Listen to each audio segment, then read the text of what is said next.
सातपुड्याच्या कुशीत वसलेलं हे आहे चिचारी गाव. याच गावामध्ये बुधवार दिनांक 15 जूनच्या रात्री येथील जलजीवन मिशन अंतर्गत सुरू असणाऱ्या पिण्याच्या पाण्याच्या टाकीला हादसा बसला. 1.5 कोटी रुपये किमतीच्या या जलजीवन मिशनच्या कामाला 5 महिन्यापूर्वी सुरुवात झाली आणि 2-2.5 महिन्यातच संबंधित कंत्राटदाराने घाई गर्दीत येथील या पाण्याच्या टाकीला बांधकामाला सुरुवात केली. अत्यंत निकृष्ट दर्जाचं साहित्य या कामात वापरल्याचा आरोप गावकऱ्यांनी आमच्याशी बोलताना केला.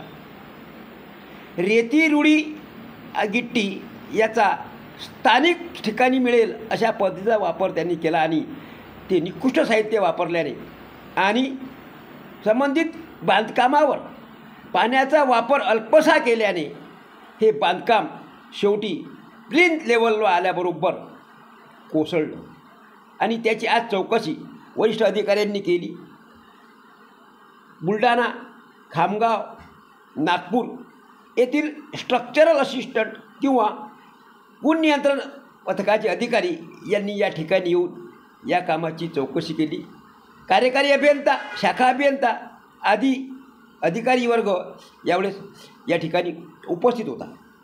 झालेलं हे काम अत्यंत निकृष्ट दर्जाचं झाल्याचा पुरावाच या सर्व अधिकाऱ्यांना या ठिकाणी मिळाला.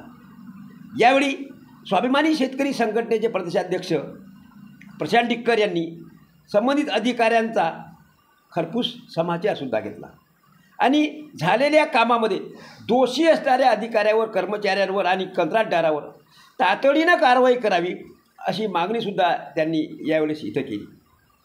वरिष्ठांनी याबाबतीत आपला अहवाल तात्काळ शासनाला सादर करून समजावर कारवाई करण्याचे आश्वासन यावेळेस प्रशांत डिक्कर यांना दिले. कामामध्ये अत्यंत निकृष्ट दर्जाचं साहित्य वापरण्याचा पुरावा या ठिकाणी अधिकाऱ्यांना प्रत्यक्ष दिसून आल्याने हे काम अत्यंत सुमार दर्जाचं झाल्याचं या ठिकाणी दिसून आलेलं आहे. त्यामुळे या ठिकाणच्या कामाची गुणवत्ता तपासून आणि पाहून वरिष्ठ अधिकारी हा अहवाल शासनाकडे तातडीनं देतील आणि त्यानंतरच या कामाची किंवा या कामाशी संबंधित दोषींवर कारवाई होईल असं यावरून दिसून येते. पूर्वी जो जलकुंभ तयार होणार होता तो जलकुंभ निर्माणाधीन परिस्थिती असतानाच कोसळलेला आहे. त्यामुळे आज वरिष्ठ अधिकाऱ्यांनी या ठिकाणी येऊन तपासणी केलेली आहे. गावातील असंख्य नागरिक या ठिकाणी आहेत आणि हा हादसा झाल्यामुळे निश्चितच गावकऱ्यांनासुद्धा एक प्रचंड शंका येत आहे. या कामामध्ये अनेक प्रकारच्या त्रुटी असल्याचं अनेकांनी सांगितलं तरी स्थानिक काही नागरिक माझ्यासोबत आहेत. मी त्यांना विचारतो की याच्यामध्ये काय नेमकं झालं असेल की ज्याच्यामुळे हे पडलं. याच्यामध्ये आणि नाल्यावर जी रेती आहे, मुरमी रेती, बरं, आणि पाणी दिल्याने गेलं त्याल्याबरोबर बरोबर काय आणि त्याच्यावर दुर्लक्ष करले गेले. इंजिनियर साहेबाचं दुर्लक्ष आहे त्याचं, अधिकाऱ्यांचं मेन पॉईंट त्याचं तेच आहे. बरोबर. हो, याच्याशिवाय कोणतंच नाही त्याच्यामध्ये.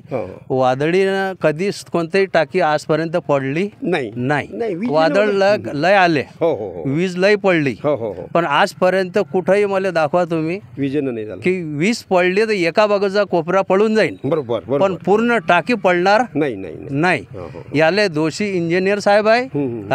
त्यांना दुर्लक्ष केलं, कोणाच्या तरी दुसऱ्याच्या भरोशावर सोडून दिलं, बरोबर, आणि जागेवर यानं गद्या चारल्या. निश्चितच हे काम करणारा संबंधित जो ठेकेदार आहे त्यांनी हे काम दुसऱ्या कोण्या व्यक्तीजवळ दिलं आणि त्या व्यक्तीनं त्या पद्धतीनं केलं आणि याच्यामध्ये भरपूर अशी मलाही वाचेल कशी असा प्रयत्न झाला. त्यामुळे निश्चित हे काम निकृष्ट झालं. तुम्हाला काय सांगता येईल?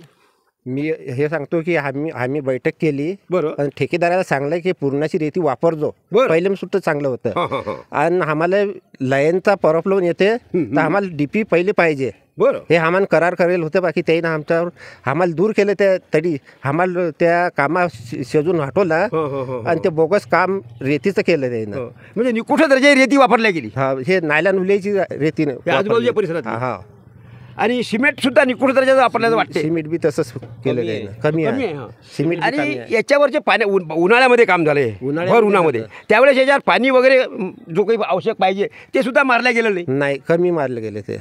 इथं या बांधकामाची पाण्याची व्यवस्था कशी काय होती? पाण्याचे आम्ही आलोच नाही ना त्या कामावर. आम्हाला या ठिकाणी जे बांधकाम चालू होतं त्यावेळेस इथं पाणी कुठून वापरायचे?